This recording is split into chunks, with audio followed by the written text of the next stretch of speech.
Before money, before markets, before governments, the gods ran the economy.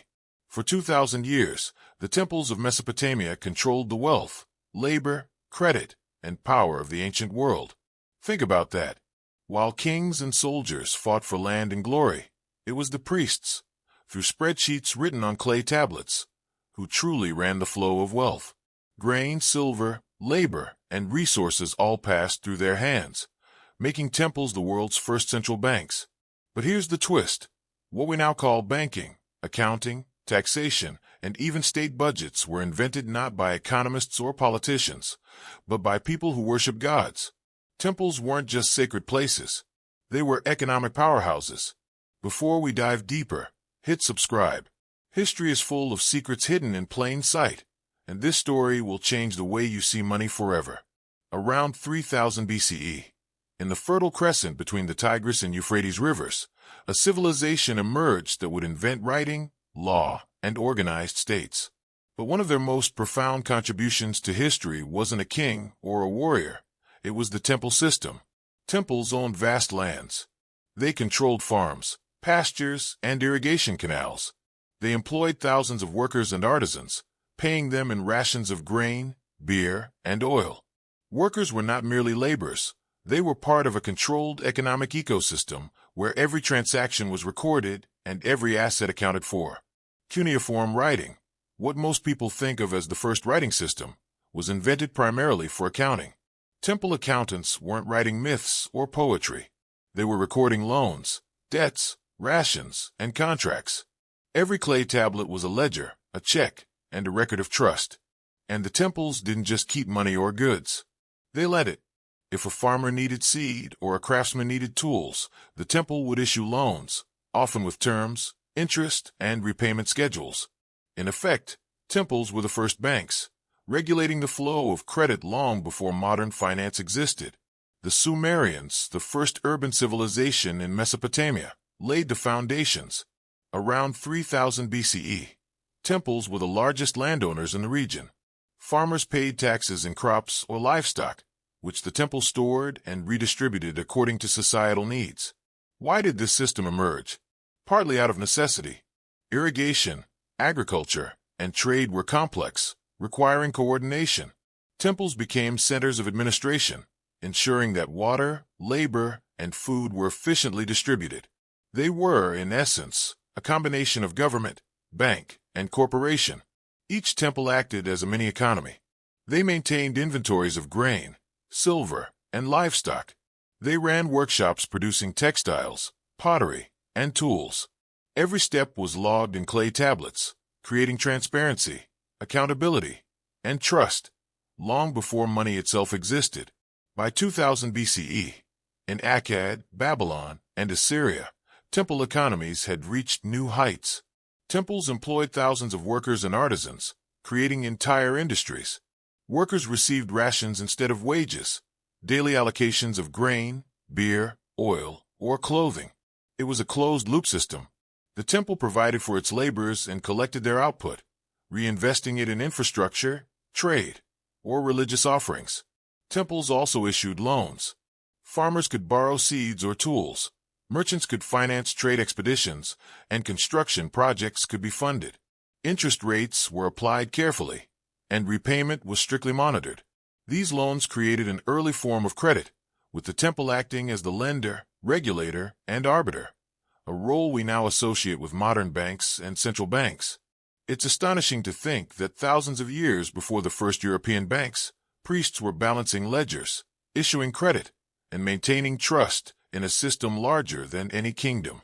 As temple economies grew, so did their political influence. Kings soon realized that controlling temples meant controlling the economy. By absorbing temple wealth through taxation, conquest, or decree, monarchs created the first state-controlled economies. This shift often led to crises. When kings overextended their control, debt crises occurred. Entire populations would face famine or labor shortages. Temples sometimes had to cancel debts or redistribute wealth to stabilize the economy. Early examples of financial intervention. One famous case is Babylon under Hammurabi. While he created the famous law code, Much of his economic power came from controlling temple assets. By integrating temple systems into state control, he created centralized power, but also the first large-scale risk of economic collapse. Despite the system's sophistication, it was not perfect.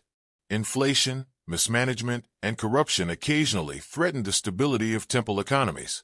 Clay tablets reveal disputes over unpaid loans, grain shortages, and labor unrest. Yet the core principles endured.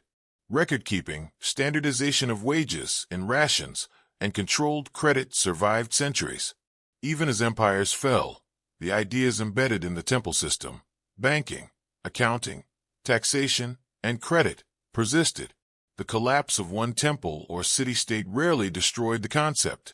Mesopotamian financial institutions had built something resilient, a framework for managing resources, wealth, and risk that informed later civilizations. Temples could manage resources, loans, and labor, but they couldn't prevent war, invasion, or environmental catastrophe.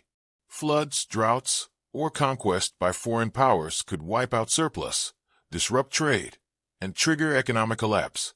Attempts to regulate prices, redistribute grain, or expand credit often failed when external pressures, famine, invasions, or political instability overwhelmed the system.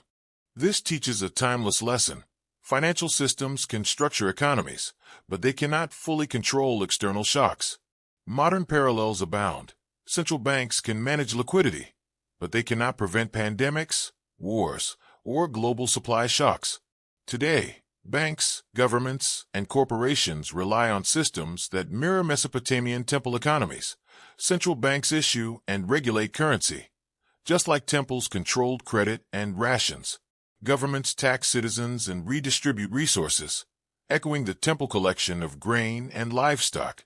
Large corporations manage complex labor systems and supply chains, reminiscent of temple workshops. Even modern accounting owes its roots to clay tablets and cuneiform ledgers. And the fundamental principle of trust, that recorded obligations and credit can substitute for immediate physical payment, remains the foundation of global finance. The temple system demonstrates that money is as much about trust and record-keeping as it is about coins or paper. Every modern financial crisis, from 2008 to inflation shocks, reflects the same risks faced by the priests of Mesopotamia. Economic power often precedes political power. Temples controlled the economy before kings fully controlled states. Modern parallels include multinational corporations influencing policy and central banks guiding economies. Record-keeping creates trust. Cuneiform tablets with a foundation of credit and banking, a system based on transparency and accountability. Today's ledgers, audits, and digital finance are built on the same principles. Financial systems are resilient, but not invincible.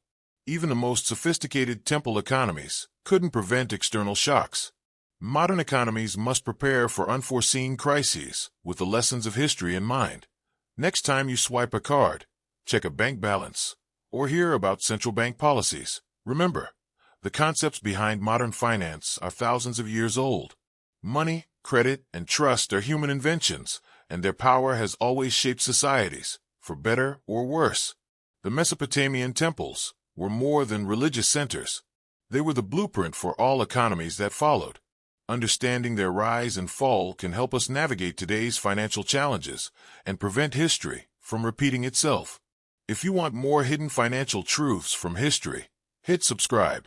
Every week, we uncover how money, power, and economics shape civilizations, and how those lessons can protect your wealth and understanding today. Share this video with someone who wants to see history in a whole new light, where gods, priests, and clay tablets built the foundations of our modern economy.